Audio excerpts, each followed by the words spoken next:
É já muito bem-vindo. Neste vídeo vamos analisar o RPR11, um fundo imobiliário de CRI que chama atenção pelo forte desconto em relação ao valor patrimonial, mas que também carrega riscos relevantes que precisam ser entendidos antes de qualquer decisão. O RPR11 é um fundo imobiliário de CRI que, no papel, parece extremamente barato. A cota está ao redor de R$ 38, enquanto o valor patrimonial passa de R$ 103. Isso representa um desconto superior a 60%, mas esse desconto não existe por acaso. Ele reflete o risco real que o fundo carrega hoje. Começando pelos dividendos, em dezembro de 2025 o fundo recebeu 55 centavos por cota em caixa. Desse valor, 16 centavos vieram de amortizações, que não representam lucro recorrente. O resultado efetivo foi de 39 centavos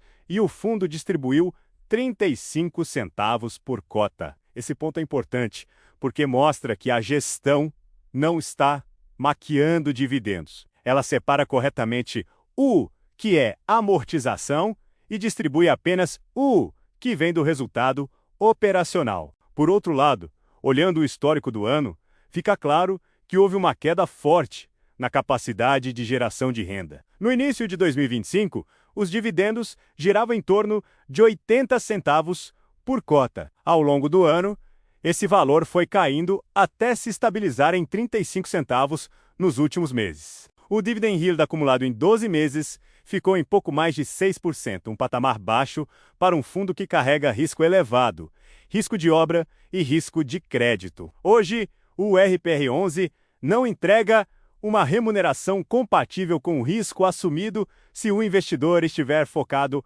apenas em renda. O principal ponto de atenção do fundo está nos CRIs ligados a empreendimentos em obra. O RPR11 deixou de ser um fundo de CRI tradicional, com recebíveis performados, e passou a se comportar quase como um fundo de desenvolvimento imobiliário indireto. Existem vários projetos que ainda demandam aportes relevantes, como Mara Vista, Terras Altas, Paulo Afonso, Barbosa e Riacho Doce. Em alguns casos, como Mara Vista, a própria gestão reconhece que a operação está desenquadrada. Em Paulo Afonso, houve aumento de custos por dificuldades geológicas, algo comum em obras, mas que impacta diretamente o fluxo de caixa do fundo. Além disso, existe o caso da AD Paula Santos, onde a gestão acompanha movimentos societários da empresa devedora, avaliando qual é a melhor estratégia para preservar garantias e tentar maximizar a recuperação financeira. No empreendimento Ilha do Sol, houve a troca da bandeira Hard Rock pela Wyndham. Isso melhora a percepção do projeto, mas não resolve por si só os problemas estruturais e financeiros do empreendimento. A gestão reconhece isso e adota uma postura cautelosa. O volume de aportes remanescentes potenciais é elevado, próximo de 160 milhões de reais, mesmo com o aviso de que esses números são apenas informativos. Eles mostram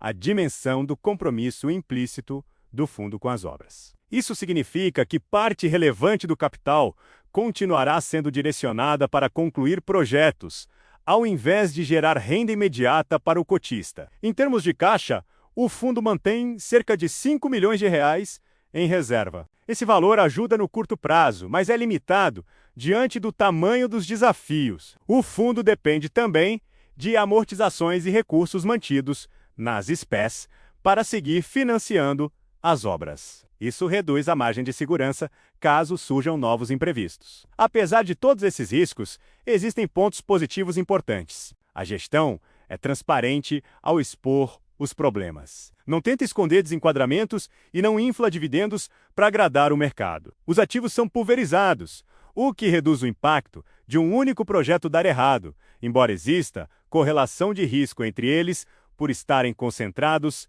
em obras. O desconto patrimonial é extremamente alto e cria uma opcionalidade relevante. Se parte desses projetos for concluída com sucesso, houver vendas, geração de caixa e normalização dos CRIs, o potencial de valorização da cota é significativo. Por outro lado, os pontos negativos são claros. O risco de obra é elevado a execução precisa ser quase perfeita para que a tese funcione. O caixa é limitado, os dividendos atuais são baixos e o fundo não pode ser encarado como um fundo de renda no momento. Quem compra o RPR11 esperando previsibilidade mensal provavelmente vai se frustrar. Em resumo, o RPR11 está barato porque é arriscado. Ele não é um fundo para compor a base da carteira e tampouco um fundo para quem depende de renda mensal. Ele faz sentido apenas como uma posição pequena. Tática para investidores experientes que entendem risco de crédito, risco jurídico e risco de obra e que aceitam volatilidade elevada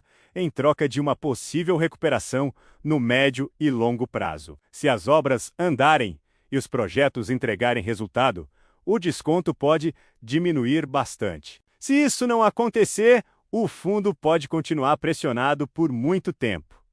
Muito obrigado por acompanhar até aqui. Se esse conteúdo te ajudou, deixe seu like, compartilhe e se inscreva para continuar recebendo análises honestas e objetivas sobre fundos imobiliários.